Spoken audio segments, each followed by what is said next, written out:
He handed her the divorce papers with the same casual indifference he used to pass the salt. After 10 years of marriage, Gregory Stanton decided his wife Catherine was an outdated model ready to be traded in for someone younger, sleeker, his secretary. He smirked as he planned his new life funded by the generous settlement he was sure to get. He saw Catherine as a quiet, unassuming artist, a woman he had long since outgrown. What he forgot, what he so foolishly overlooked, was her last name, Vance.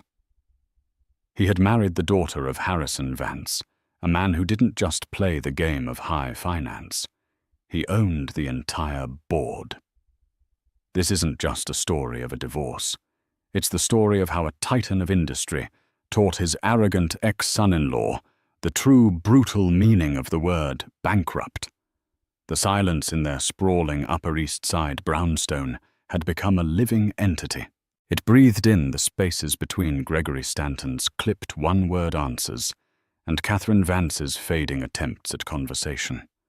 For the past year, the silence had grown feeding on missed dinners, late nights at the office, and the ever-present cloying scent of a perfume that wasn't hers, a cheap but persistent gardenia that clung to the lapels of his Brioni suits. Catherine traced the rim of her wine glass, the deep red of the Merlot, a stark contrast to the sterile white marble of their kitchen island. It was their 10th anniversary. Or more accurately, it was the 10th anniversary of the day they had signed their marriage certificate. The celebration, like their communication, was non-existent. Greg was late. Again. Just closing a massive deal, Kate. You wouldn't understand the pressure he had texted 3 hours ago. The condescension was a familiar sting. In the early years, he had admired her work as a budding architect, her eye for sustainable design and community-focused spaces. Now he called it her little hobby, a quaint pastime for a woman who didn't have to worry about a real career. He had forgotten that her little hobby had won the prestigious Pritzker Architecture Prize nomination 5 years ago, an achievement he had dismissed as a fluke. Her career was built on creating foundations, on understanding the load-bearing walls and the structural integrity required to make something last. She saw the cracks in their own foundation with a painful clarity. They were no longer hairline fractures. They were gaping fissures, threatening to bring the whole facade crashing down. The source of the poison had a name, Jessica Thorne, his executive assistant. Greg had hired her a year ago, praising her efficiency and go-getter attitude. Catherine had met her once at a company gala. Jessica was all sharp angles and a predatory smile, her eyes lingering on Greg a moment too long. She had called Catherine Mom, the word dripping with a syrupy feigned respect that felt more like an insult. The evidence had been a slow, insidious trickle. The late-night texts he'd laugh off as urgent work matters. The credit card statements with charges for lunches at intimate French bistros Catherine had never been to. The way he now guarded his phone as if it were a state secret. Catherine wasn't a fool, but she was a romantic, a believer in the vows they had taken. She had tried to talk to him to bridge the chasm that had opened between them, but it was like talking to a brick wall, a handsome, impeccably dressed brick wall. At 10:47 p.m., the front door finally clicked open. Greg strode in, pulling at his silk tie, his face flushed with a triumphant energy that had nothing to do with work. The gardenia scent was stronger than ever. "We did it," he announced, tossing his briefcase onto a leather armchair. "We landed the Oakhaven development contract." "This is it, Kate. This is the big one. Stanton Innovative Designs is going to the next level." He didn't mention their anniversary. He didn't ask where she had been or how her day was. He walked straight to the liquor cabinet and poured himself a generous measure of Macallan 25. Catherine's voice was quiet, almost a whisper against the vastness of the room. "Congratulations, Greg." He took a long swallow of the scotch, his back to her. "This changes everything. No more small-time projects. We're in the major leagues now." She finally looked up from her wine, her heart a cold, heavy stone in her chest. "Does it change us, Greg?" He turned, and for the first time she saw the annoyance in his eyes wasn't veiled. It was raw and impatient. "What is that supposed to mean? I'm out there building an empire for us, and you're asking me cryptic questions." "I'm asking if you're happy," she said, her voice gaining a sliver of strength. "If we're happy." He let out a short, bitter laugh. "Happiness is a luxury, Kate. Success is a necessity." "I thought you of all people would understand that." "Your father certainly does." The mention of her father, Harrison Vance, was a deliberate jab. Greg had always had a complicated relationship with his father-in-law's immense wealth and power. He was both desperate for his approval and resentful of his shadow. Harrison Vance was a corporate leviathan, the chairman of Vance Global Holdings, a conglomerate with interests in everything from logistics to biotechnology. He was a name that made markets tremble. To Greg, Harrison was the ultimate benchmark of success, a benchmark he was pathologically driven to meet on his own terms. "My father has nothing to do with this," Catherine said steadily. "This is about you and me. This is about your assistant." The name hung in the air between them, unspoken but deafening. Greg's face hardened, his affable mask crumbling away to reveal the cold, hard ambition beneath. He set his glass down with a sharp click. "You're right," he said, his voice devoid of all warmth. "This is about you and me. And it's over." The words hit her with the force of a physical blow. She felt the air leave her lungs. "What? It's over." "Catherine," he repeated, walking towards the grand staircase, already mentally moving on. "I want a divorce. I've been meaning to tell you, but I was waiting for the Oakhaven deal to close. It simplifies things. 10 years of life, love, and shared dreams reduced to a matter of convenient timing. You're leaving me. For her." The question was a choked whisper. Greg paused, his hand on the banister. He didn't even have the decency to deny it. "Jessica understands me. She understands my ambition. She's not content to sit on the sidelines and sketch buildings for non-profits. She wants to be in the arena." He looked at Catherine, and his expression was one of pity. It was the most insulting thing he could have done. "We've just grown apart, Kate. It happens. People change." Catherine stood frozen, her wine glass clutched in her hand. The silence she had been living with for a year suddenly erupted into a deafening roar in her ears. He was throwing her away. He was discarding their life together for a cheaper fare and a bigger contract. He continued up the stairs, his footsteps echoing in the cavernous space. "My lawyer will be in touch with yours tomorrow," he called down. "Let's try to be civilized about this. I'll be generous, of course. For old time's sake." As he disappeared into their bedroom, the room they had shared for a decade, to pack a bag, Catherine slowly lowered her hand. She looked at the expensive wine, the polished marble, the architect-designed lighting that cast a warm glow over the cold, empty space. This wasn't a home anymore. It was a monument to a lie. A single tear traced a path down her cheek. He thought he was in control. He thought he was the one making all the moves dictating the terms of their separation. He believed her to be the quiet, gentle artist he could easily set aside. He had forgotten that a foundation, when attacked, relies on its bedrock. And her bedrock was a man named Harrison Vance. In his arrogance, Gregory Stanton hadn't just ended a marriage, he had declared war on an empire. The meeting took place in a glass-walled conference room on the 50th floor of a midtown skyscraper, the office of Greg's divorce attorney, a shark named Alistair Finch. The view of Central Park was breathtaking, a sea of green and gold under the autumn sun. But Catherine saw none of it. Her world had shrunk to the polished mahogany table and the smug faces of the two men sitting opposite her and her lawyer, a calm, methodical man named Robert Abernathy. Abernathy was her father's man, dispatched the morning after Catherine's tearful late-night call to Harrison.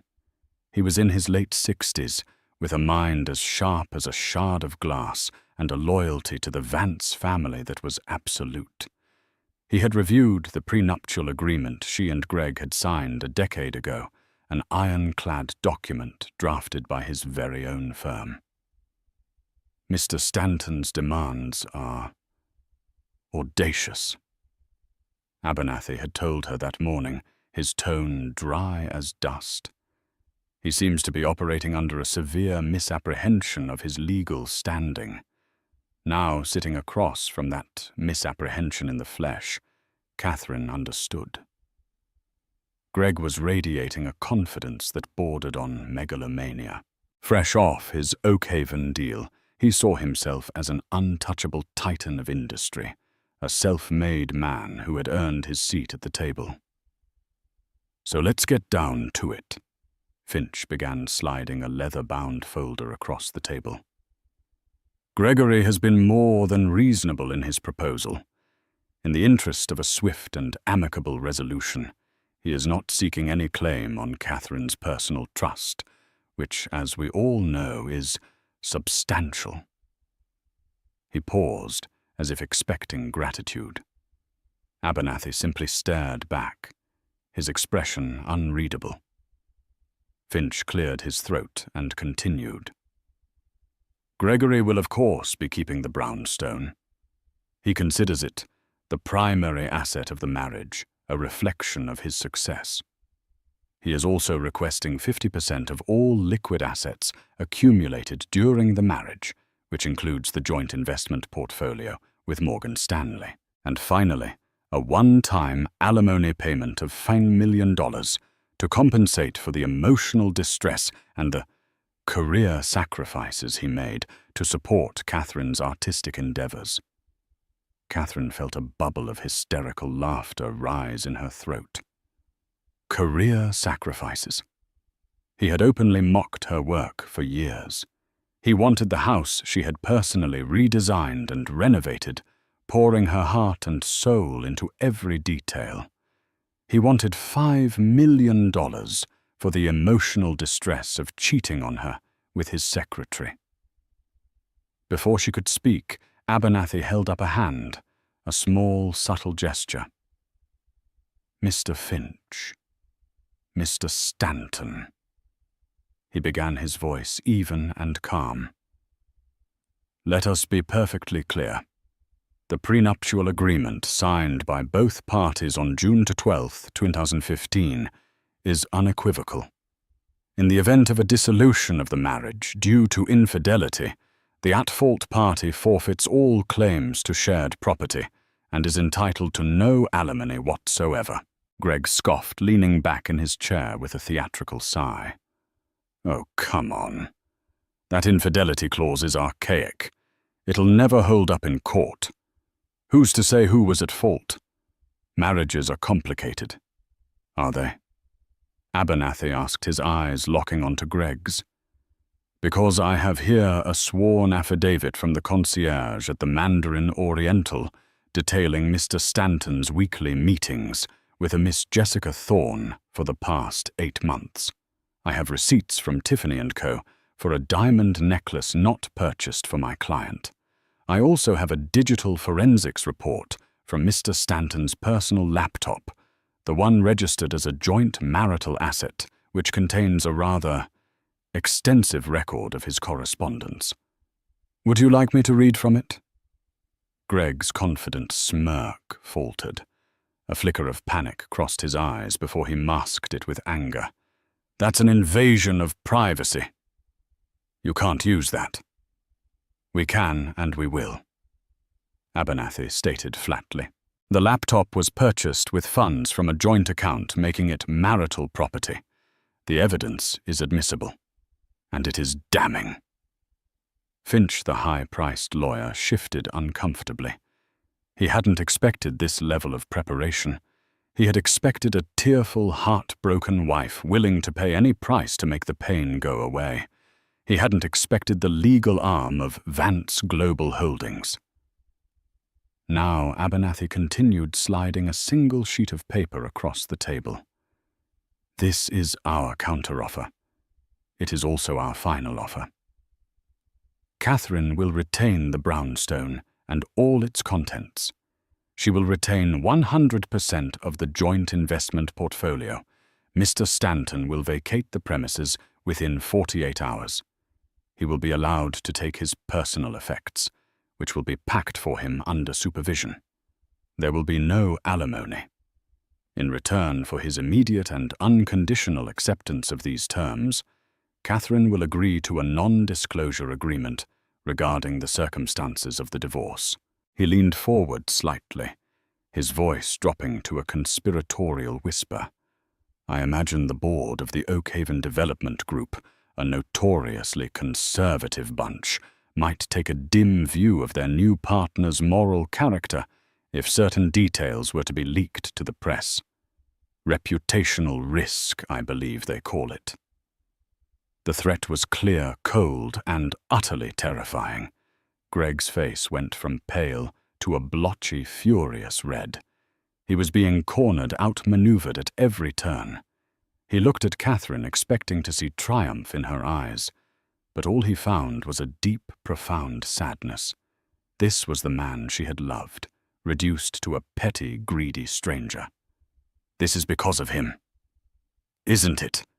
Greg spat, his voice trembling with rage. This is your father. You ran crying to Daddy, and he sent his pit bull to clean up your mess. You can't do anything on your own. Can you, Kate?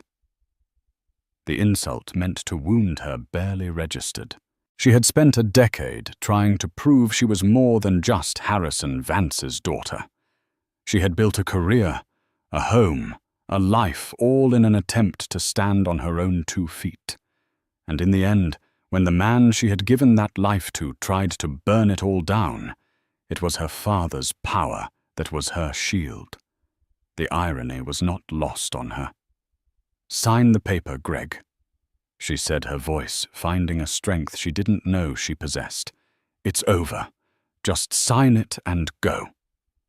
His eyes darted between Catherine Abernathy and his own lawyer, who gave a nearly imperceptible shake of his head. Finch knew they were beaten. To fight this would be to invite public humiliation and professional ruin for his client. With a hand that shook with fury, Greg snatched a pen and scrawled his signature on the document. He threw the pen down on the table, the clatter echoing in the silent room. He stood up his chair, scraping loudly against the floor. He pointed a finger at Catherine. You'll regret this, he hissed. I built my company from nothing. I don't need you. I don't need your father's money. I have the Oakhaven deal. I'm still winning. You and your father. You'll see. He stormed out of the room, Finch scurrying after him.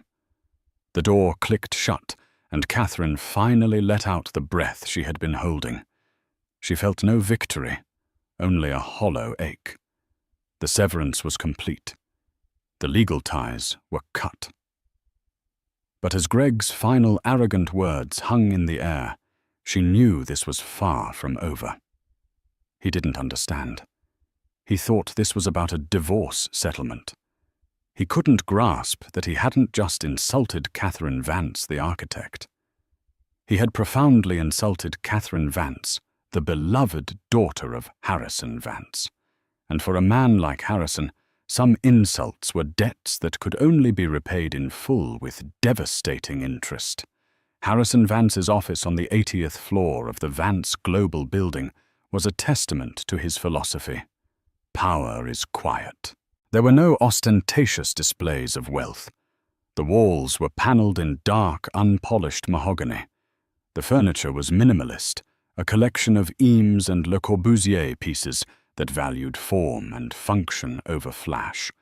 The only art was a single massive Mark Rothko painting, its deep, brooding colors seeming to absorb all the sound in the room. The view, a panoramic sweep of the Manhattan skyline, was the only true decoration, a constant reminder of the world he dominated. Harrison himself was much like his office. At 72, he was lean and impeccably dressed in a bespoke suit that cost more than most cars. His hair was a shock of perfectly coiffed silver, and his eyes, a piercing shade of blue, missed nothing. He moved with a deliberate, unhurried grace that belied the ferocious speed at which his mind worked.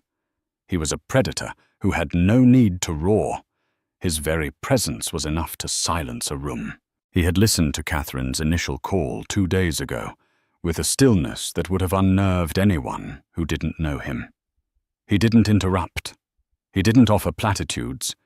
He simply absorbed the details of his daughter's pain and Gregory Stanton's betrayal. When she finished, her voice thick with tears, he had said only 4 words: "I will handle it." Now he sat behind his vast desk, not looking at the city, but at a single tablet displaying a complex flowchart. Robert Abernathy sat opposite him, having come directly from the meeting with Greg and his lawyer. He signed. Abernathy reported his voice neutral. He was belligerent, but he signed. He will be out of the brownstone by Friday.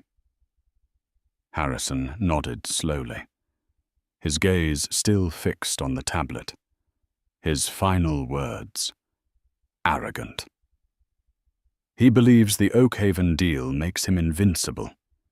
He credited himself with building his company from nothing and stated that he didn't need Catherine or her family's money. A rare, cold smile touched Harrison's lips. It did not reach his eyes. From nothing. That's a rather creative interpretation of history. He tapped the screen of his tablet. I've had my analysts at Kroll run a deep dive on Stanton Innovative Designs. A fascinating read. He swiveled the tablet for Abernathy to see. It was a detailed history of Greg's company from its inception. Seed money, Harrison said, pointing to the first entry. $500,000. The official records list it as an inheritance from a distant aunt. In reality, it was an anonymous wire transfer from a subsidiary of a Vance Global Trust, a wedding gift I made to Catherine, which she then loaned to her ambitious new husband, so he could feel like he was building something himself. He tapped the screen again. His first major contract, a boutique hotel in Soho. The developer, a Mr. Peterson, was remarkably accommodating on his terms. Coincidentally, Mr. Peterson's construction firm had a $40 million loan with Gibraltar Financial, a bank, where Vance Global holds a 19% stake. A quiet word from me to the bank's chairman ensured Mr. Peterson was receptive to the promising new architect. He continued down the list. A zoning variance that was mysteriously approved. A key supplier who extended a generous line of credit when no one else would. A negative story in the Post about a competitor that was killed at the last minute. Each step of Greg's ascent had been quietly and visibly paved with Harrison Vance's influence. Greg had been so blinded by his own ambition that he had mistaken a carefully constructed launch pad for his own innate talent. He believes he built his empire. Harrison murmured more to himself than to Abernathy. He has no idea he was merely a tenant in a building I owned all along. It is time to issue an eviction notice. Abernathy watched his boss, a man he had served for 40 years. He had seen him dismantle corporations, orchestrate hostile takeovers, and crush competitors with surgical precision. But this was different. This had a current of personal fury beneath the icy calm. This was for Catherine. "What are your instructions?" Sir Abernathy asked. Harrison's gaze finally lifted from the tablet, and the full, chilling force of his attention fixed on his lawyer. "The Oakhaven Development Group. Their financing for this project is a complex syndicate of lenders. Find the linchpin, the one lender whose withdrawal would cause a confidence cascade. Buy their position. We will become their primary creditor." "Understood, sir." "And Stanton's other lines of credit. Stanton Innovative Designs is leveraged to the hilt," Harrison said, his voice dropping. He used projected earnings from the Oakhaven deal to secure a massive expansion loan from Gibraltar Financial, the very bank we helped him with years ago. "I had a conversation with Chairman Reynolds this morning. A very pleasant chat. We discussed risk management. I expressed my concern about overexposure to the volatile commercial real estate sector.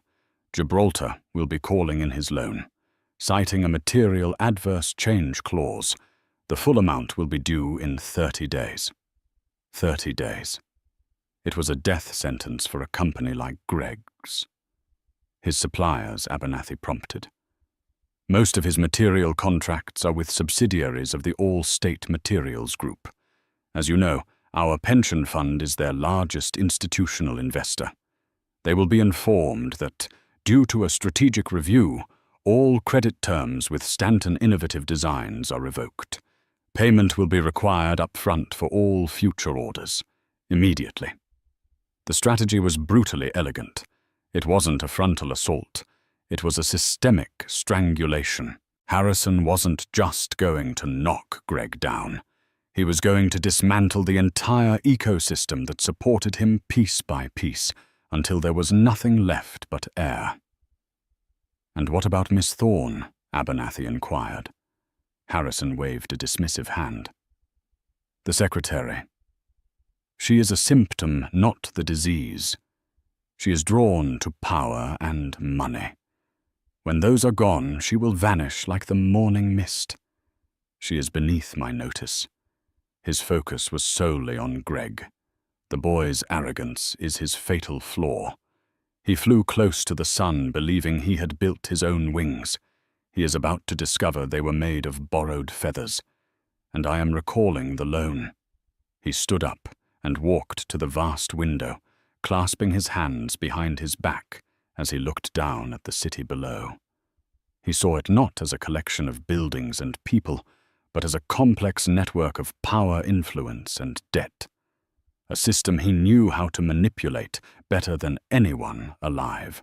"He hurt my daughter." "Robert Harrison," said his voice a low, dangerous growl. "He took her love and her loyalty. And he treated them like disposable assets.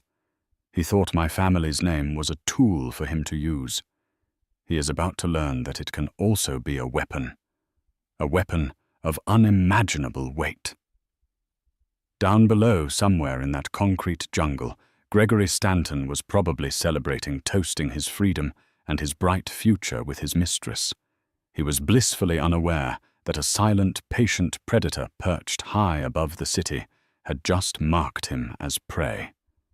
The hunt had begun. The first tremor hit on a Tuesday. Greg was in a meeting with his senior design team, mapping out the initial phases of the Oakhaven project. He was on top of the world. The divorce was a minor annoyance, a footnote in his grand ascent. He had Jessica by his side. He'd even promoted her to Chief Operating Officer, a title that came with a corner office and a staggering salary. He felt liberated, powerful, and unstoppable. Then his phone buzzed.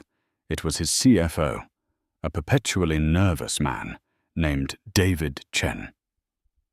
You need to see this, David said, his voice tight with anxiety.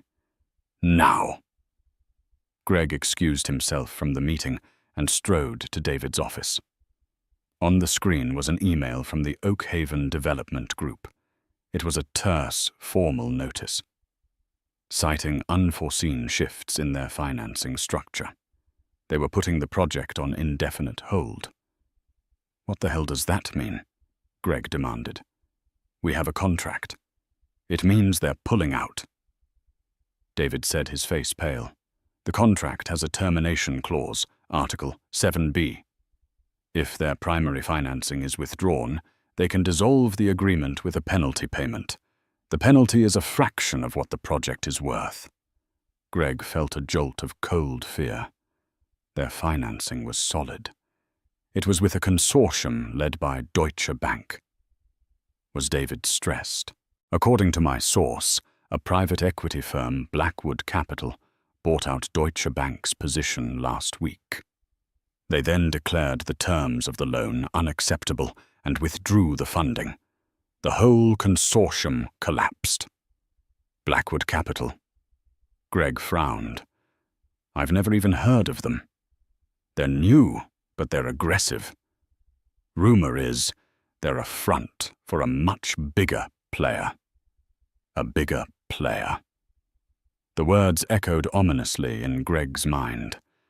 He spent the rest of the day on the phone, yelling at lawyers and contacts at Oakhaven, but it was like punching a ghost. The decision was final. The deal that was supposed to make him a legend was gone. The next day, the second tremor hit.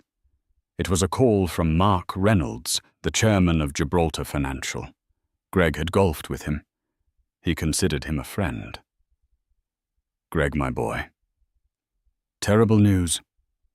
Reynolds said, his voice oozing a practiced, insincere sympathy. The board had a risk assessment meeting.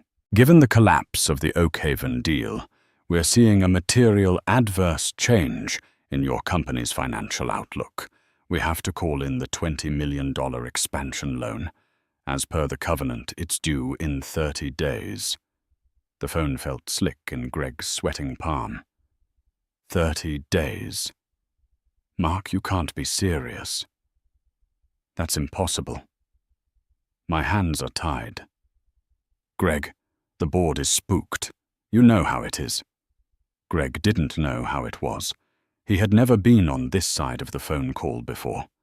He had always been the one in favor, the one whose risks were underwritten. Now, suddenly, he was a liability. The tremors were becoming an earthquake. He called his suppliers at All State Materials Group to arrange the steel and concrete for a smaller ongoing project.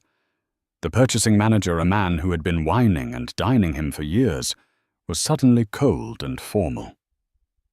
I'm sorry, Mr. Stanton. Our corporate policy has changed. All future orders with your firm will require 100% payment up front via wire transfer before we can process them. Up front. We have a net 60 credit line with you. Greg roared. That credit line has been suspended effective immediately. I'm sorry. It's a decision from corporate. Panic, cold and sharp, began to claw at Greg's throat. This wasn't bad luck. This wasn't a market downturn. This was a coordinated attack. One by one, the pillars holding up his business were being kicked out from under him. The Oakhaven deal, his bank financing his supply chain, all gone within 48 hours. He retreated to his office, the grand space he had designed as a monument to his own success. It now felt like a tomb. Jessica came in her usual confident swagger, replaced by a nervous energy. Greg, what's going on? She asked, her voice high-pitched. My new company, Amex, was just declined. The company accounts are frozen. It's a temporary cash flow problem. He snapped, running his hands through his hair. I'm handling it. But he wasn't handling it. He was drowning. He spent the next week frantically calling every financial institution and private investor he knew, trying to secure a bridge loan to pay back Gibraltar. The answer was always the same: a polite but firm no. It was as if a memo had gone out across Wall Street. Gregory Stanton is poison. His carefully curated network of friends and contacts evaporated. Calls went unreturned. Invitations to lunch were politely declined. The men who had clapped him on the back and called him a genius a week ago all looked through him at industry events. Jessica's support began to curdle into resentment. The shopping sprees stopped. The lavish dinners were replaced by tense nights eating takeout in the half-empty brownstone. Catherine's things were gone packed and removed with ruthless efficiency, leaving sterile, empty spaces that mocked him. "You promised me we were going to the top, Greg," Jessica said one evening, her voice sharp with accusation as she looked at a past-due bill for her new Mercedes. "This doesn't feel like the top. This feels like a sinking ship." "I just need more time," he insisted, his desperation palpable. "Someone is doing this to me. This is a targeted attack." "Who would do this?" she scoffed. "You're not that important, Greg." But as she said it, a chilling thought, a memory surfaced in Greg's mind. He remembered Abernathy's calm, cold eyes in the conference room. He remembered Catherine's quiet sadness. And he remembered his own arrogant parting shot. "You and your father. You'll see." He had thought it was a threat he was making to them. What if it was a prophecy about himself? He stumbled to his desk and pulled up a financial news terminal. He typed in Blackwood Capital, the mysterious firm that had torpedoed his deal. There wasn't much information, just a registered address in Delaware and a list of managing partners he didn't recognize. He started cross-referencing the partners' names. One of them, a John C. Riley, had previously served on the board of a biotech company. He dug deeper. That biotech company had been acquired 3 years ago by Vance Global Holdings. The blood drained from his face. It wasn't a coincidence. It was a signature. He then searched for Allstate Materials Group's largest investors. The top of the list was the Vance Global Employee Pension Fund. Finally, he looked up the board of directors for Gibraltar Financial. 3 of the 12 members had direct ties to companies within the Vance global empire. It was all connected. Harrison Vance. It wasn't a loud, angry declaration of war. It was a silent, systematic execution. Harrison hadn't come at him with a sword. He had simply made a few quiet phone calls, pulled a few invisible levers, and re-engineered Greg's reality. He had cut off the oxygen and was now just waiting for him to suffocate. Greg stared at the screen, the intricate web of connections, spelling out his doom. His company wasn't a house of cards because it was weak.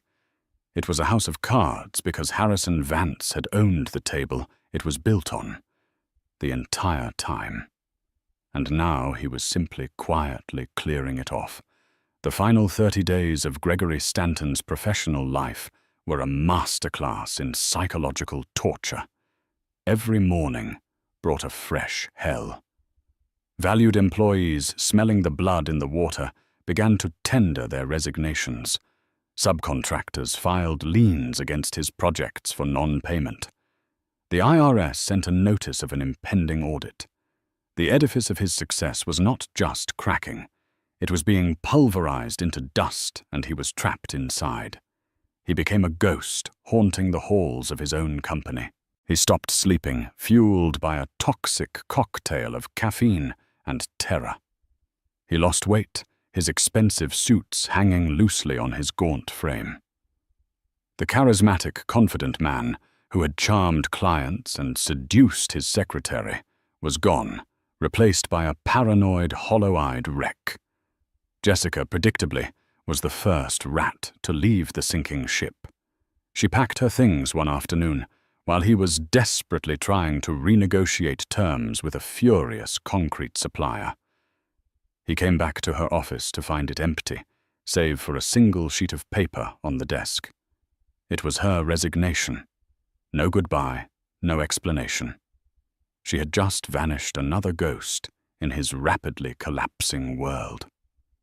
He later heard she'd taken a job with his biggest competitor, no doubt using the proprietary information she'd gleaned from him as her signing bonus.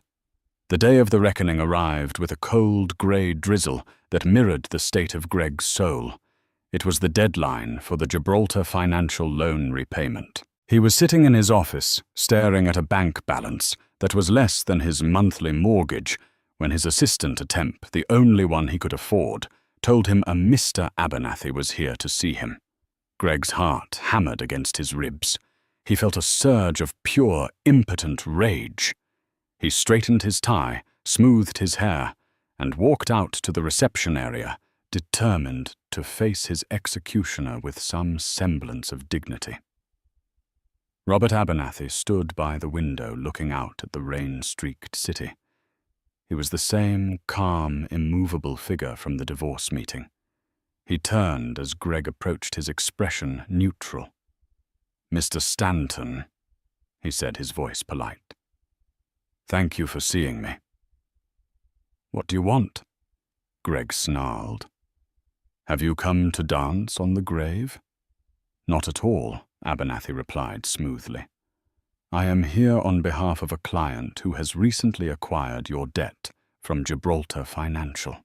As you have defaulted on the payment, my client is now the primary lien holder on all assets of Stanton Innovative Designs, including its intellectual property, ongoing contracts, and all physical property."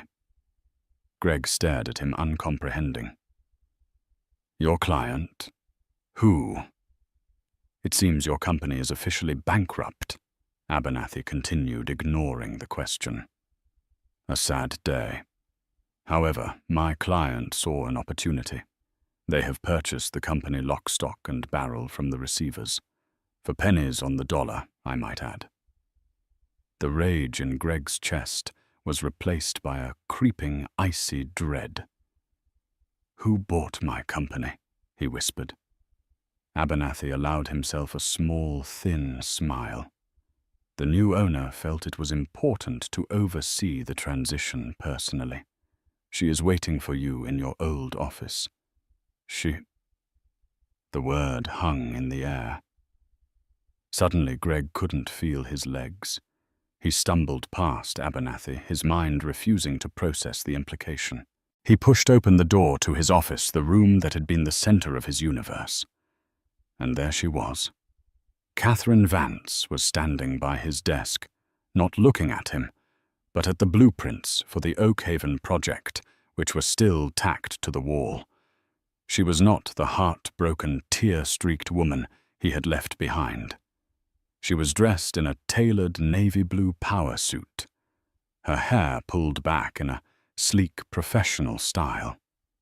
She radiated a quiet confidence and an authority he had never seen in her before. She looked powerful. She looked like her father. She turned to face him, her eyes calm and clear. There was no hatred in them, no anger. Just a cool, dispassionate assessment that was somehow more terrifying than any rage. "Hello, Greg," she said, her voice even. "Kate, what is this?" "What have you done?" he stammered. "Me." She raised an eyebrow. "I haven't done anything. I've been busy. I started my own firm. It's called Foundations. We focus on sustainable urban renewal. It's very rewarding." She gestured around the office. "This, however, is my father's work. A little side project of his. He can be very sentimental about family." Greg sank into one of the visitors' chairs, the fight finally draining out of him completely. "He ruined me." "No," Catherine said, her voice firm. "You ruined yourself, Greg. My father just removed the safety nets you never knew you had. He took away the invisible advantages, the favorable loans, the friendly suppliers. He made you stand on your own 2 feet, and you just collapsed. It turns out the empire you built was nothing more than a subsidized fantasy. She walked over to the wall and calmly began taking down the Oakhaven blueprints, rolling them up with practiced ease. What are you going to do with the company? He asked, his voice barely a whisper. We're dissolving it, she said simply. We'll sell off the physical assets, the computers, the furniture. The name Stanton Innovative Designs will cease to exist. Its contracts will be absorbed by other, more stable firms. It will be as if it never was. It was the ultimate erasure. Not just bankruptcy, but complete and total annihilation. His name, his legacy, all of it gone. Why, Kate? He pleaded, a pathetic edge to his voice. Why go this far? She finally looked at him, and for the first time he saw a flicker of the woman he had married, a flash of the pain he had caused her. You asked me once what my little hobby was worth, she said, her voice dangerously quiet. You dismissed my work, my passion, my very identity as something quaint and unimportant. You built your entire world on the idea that you were the success and I was the accessory. She paused, letting the words sink in. My father did this because you hurt his daughter. But I am here, Greg, to show you the result, to make you understand. This is my reckoning. This is what happens when you mistake kindness for weakness. This is what happens when you try to tear down a woman who knows how to build things that last. She tucked the rolled-up blueprints under her arm and walked toward the door, pausing beside his chair. Abernathy will show you out, she said. Not unkindly, but with a finality that was absolute.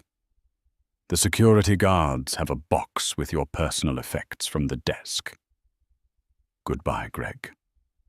And with that, she was gone. Greg sat there, a broken man in the ruins of his life, listening to the sound of Catherine Vance's heels clicking down the hallway, the sound of her walking away, not just from him, but into her own future. A future she was now building on the ashes of his. The reckoning was complete. While Gregory Stanton's world was imploding, Catherine Vance was meticulously building a new one. The first few weeks after the divorce were a blur of grief and disorientation. She wandered the empty rooms of the brownstone, each space a repository of memories now tainted by betrayal. For a decade, her identity had been intertwined with his. She was Greg's wife. Now, in the hollow silence, she was forced to ask herself a question she had long ignored. Who was Catherine Vance? Her friend, Olivia, was her rock, showing up with takeout wine and a refusal to let Catherine wallow. He was a fool, Kate, Olivia said one night, as they sat on the floor of the cavernous living room. He saw a beautiful handcrafted vase and complained it wasn't a megaphone. His loss. It was Olivia who pushed her back into her work. That Pritzker nomination wasn't a fluke, she insisted. You have a gift. Use it. Build something for yourself.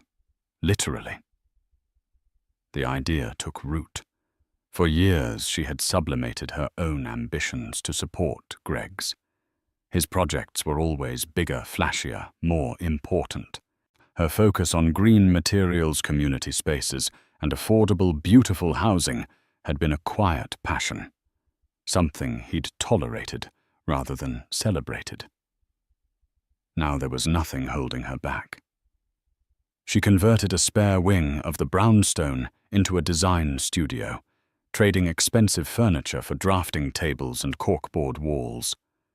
She called her new firm Foundations Architecture, a name that was both a professional statement and a personal mantra. She would build things that were strong, honest, and designed to last. Her first move was to call her father, not for money, but for advice. "I'm starting my own firm," she told him, her voice steady and determined. Harrison Vance was silent for a moment on the other end of the line. When he spoke, there was a deep pride in his voice. "Good. What do you need?" "Nothing," she said quickly. "I don't want a handout, Dad. I need to do this myself. But I would like to pitch for the old Docklands redevelopment project. The one the City Council has been trying to get off the ground for years." It was a notoriously difficult project, mired in bureaucracy and community opposition. Most major firms wouldn't touch it. It was exactly the kind of challenge Catherine craved. "I will make sure your proposal is seen by the right people," Harrison said. "The rest is up to you." She poured everything into the proposal. She didn't just design buildings, she designed a community. She incorporated public gardens, a subsidized artists' co-op low-impact construction methods, and a beautiful modern library, funded by a grant she researched and applied for herself. She spent weeks meeting with community leaders, listening to their concerns, and incorporating their feedback into her designs. She wasn't just an architect imposing a vision. She was a collaborator. When she presented her plan to the City Council, she was no longer the quiet, unassuming woman who had stood in her husband's shadow. She was passionate, articulate, and brilliant. She spoke about creating a legacy not of glass and steel, but of community and belonging. She won the contract. It was a massive victory, one she had earned entirely on her own merit. The news sent a ripple through the architectural world. Foundations. Architecture. The new firm on the block had landed the unlandable project. Work became her therapy and her salvation. She hired a small, dedicated team of young, bright architects who shared her vision. Her studio became a vibrant hub of creativity and collaboration, a stark contrast to the toxic, ego-driven environment at Stanton Innovative Designs. She was in her element, doing the work she was born to do. She was happy. It was a deep, resilient happiness she hadn't felt in years. It was 3 months after she had last seen Greg that their paths crossed one final time. She was on site at the Docklands, overseeing the initial groundwork when she saw him. He was working as part of the demolition crew, a subcontractor hired by the main construction company. He was thin-weathered and almost unrecognizable in a hard hat and a dirty safety vest. The Brioni suits and Patek Philippe watch were gone, replaced by worn-out jeans and calloused hands. He saw her at the same time. His face flushed with shame, and he quickly turned away, hoping she hadn't noticed. But she had. Catherine felt a pang, not of pity, but of a strange, distant closure. This was the reality of his empire. Without her father's invisible hand, this was where his own talent and ambition had led him. She walked over her own hard hat, firmly in place. The crew boss saw her coming and immediately grew deferential. "Ms. Vance, everything to your satisfaction." "Everything's fine, Bill," she said, her eyes on Greg's back. "I was just wondering about that man over there. Is his work satisfactory?" Bill squinted. "Stanton. Yeah, he's okay. Grumbles a lot, but he shows up on time. Bit of a know-it-all for a guy swinging a sledgehammer, though." Catherine simply nodded. She could have had him fired. One word from her, and he would be gone. The thought flickered and died. There was no point. The war was over. She had already won. She walked away without another word.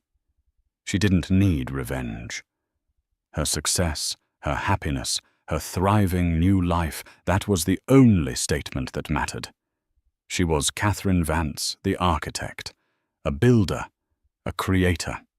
She was a phoenix who had not just risen from the ashes of a failed marriage, but had used those very ashes to fertilize the ground for a brilliant new beginning. As she looked out over the sprawling construction site at the foundation of the new community she was creating, she knew with absolute certainty that the best was yet to come.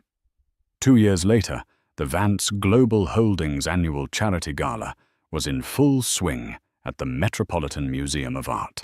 The grand hall was filled with the city's elite financiers, politicians, artists, and philanthropists. At the center of it all, standing beside her father, was Catherine Vance. She was no longer just Harrison Vance's daughter. She was a luminary in her own right. Foundations. Architecture was the most talked-about firm in the city. The Docklands project, now nearing completion, was being hailed as a masterpiece of urban renewal, a model for cities around the world. It had won her a slew of awards, and this time no one dared call it a fluke. Catherine had become a powerful voice in her field, sought after for her innovative ideas and her unwavering integrity. She moved through the glittering crowd with an easy grace and a confidence that was born not of privilege, but of achievement. She wasn't the timid woman who had once shrunk from the spotlight. She was a woman who had built her own stage and was now comfortably commanding it. Her father watched her, a rare, genuine smile on his face. Their relationship had transformed. The protective, distant billionaire had become a mentor and a confidant. He saw her not as a fragile daughter to be shielded, but as a brilliant successor, a different kind of titan who built with compassion instead of ruthlessness. He had torn down Greg's world to protect her, but she had built her own world through her own strength. Later in the evening, as she was speaking with the mayor about a new public housing initiative, Robert Abernathy approached her quietly. "Catherine," he said with a respectful nod, "I thought you might be interested to know. Gregory Stanton was officially released from his bankruptcy protection last week. All debts settled, though he remains, for all intents and purposes, destitute." "And what is he doing now?" she asked, her curiosity clinical rather than emotional. "He is working as a draftsman for a small firm in New Jersey," Abernathy reported. "Low-level work. He designs strip malls and parking garages. Apparently his name is so toxic in the New York architectural community that it's the only work he could find." Catherine pictured it for a moment. Greg, the man who dreamed of gleaming skyscrapers, now hunched over a desk drawing parking space dimensions. There was a certain cosmic justice to it. He who had looked down on her little hobby was now engaged in the most soulless, anonymous work their field had to offer. And Miss Thorne, she found herself asking. She lasted 6 months at the competitor's firm before being let go for performance issues, Abernathy said with a hint of satisfaction. "Last I heard, she was a real estate agent in Westchester, a very competitive market." They were footnotes in a book she had long since finished reading. Their fates were no longer her concern. Her gaze drifted across the hall, landing on the lead engineer for her Docklands project, a kind, intelligent man named David Chen, the same CFO who had worked for Greg. She had hired him after Stanton Innovative Designs collapsed, seeing his talent and integrity. They had bonded over long nights working on the project, and a gentle, respectful romance had begun to bloom. He caught her eye and smiled, a warm, genuine smile that held no agenda, only affection. She smiled back, a feeling of profound peace settling over her. Her life was full, not just with success, but with purpose, respect, and the promise of a love built on a true foundation of partnership. She had survived the betrayal and the heartbreak. She had emerged from the wreckage, not just intact, but stronger, truer to herself than ever before. Gregory Stanton had tried to demolish her life, But he had failed to understand a fundamental principle of architecture, a principle she now embodied. You can't destroy a structure by attacking its facade. Real strength, lasting strength, comes from the integrity of the foundation. And her foundation, built of self-respect, passion, and the unshakable love of her family, was and always would be unbreakable. She had not only rebuilt her life, she had created a stunning, enduring masterpiece. Catherine's story is a powerful reminder that the quietest people often have the most powerful allies, and that true wealth isn't in a bank account, but in self-respect and integrity. Gregory Stanton learned that lesson the hard way, losing everything because he underestimated the woman he betrayed. He saw her as an accessory to his success, forgetting she was the daughter of the man who had silently engineered that success all along. From the ashes of a devastating betrayal, Catherine didn't just get revenge. She rediscovered her purpose and built an empire of her own, on her own terms. What did you think of Harrison Vance's epic silent revenge? Was it justified, or did it go too far? Let us know your thoughts in the comments below. If you were moved by this story of justice and empowerment, don't forget to hit that like button, share this video with someone who needs to see it, and subscribe to our channel for more unforgettable tales of karma and consequence. Your support helps us bring these stories to life,